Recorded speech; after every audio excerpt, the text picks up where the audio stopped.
Steve, what's the level of concern with what happened there with Clay?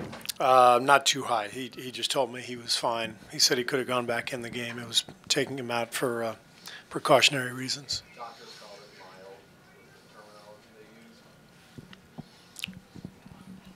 40 assists, the big number for you tonight? Did we get to 40?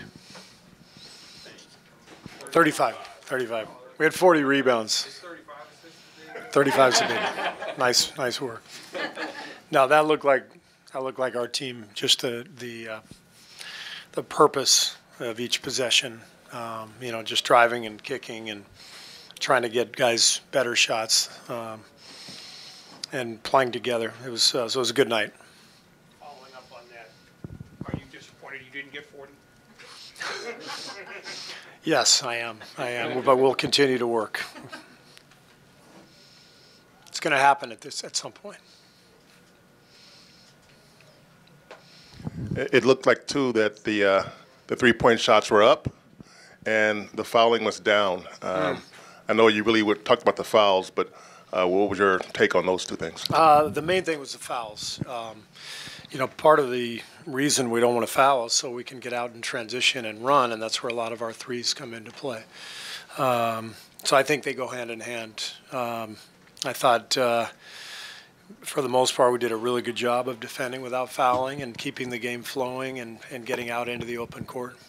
Steve, how much did Damian's kind of his dunks and getting rolling there spark you guys? It's great. This is why we have to have Damian, because you think of the past week, Steven Adams, Gobert, Jokic, and now Ayton.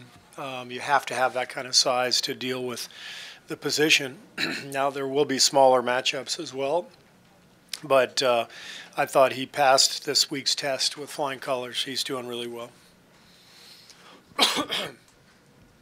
How do you see the enthusiasm of the guys trying to set Damian up for lobs, having any kind of trickle-down effect? Yeah, I mean, he's a fun guy to play with because of that. And, it's great to have him in the starting group because that's when we have the most shooting out on the floor. And then he gives us that vertical space threat that makes it tougher to guard. And so I think the guys really enjoy playing with him. And I thought he was better tonight. He still can get better defending without fouling because what he's got to understand is he's so physically imposing that he doesn't have to foul. Just make people shoot over the top of you. They're already afraid of you.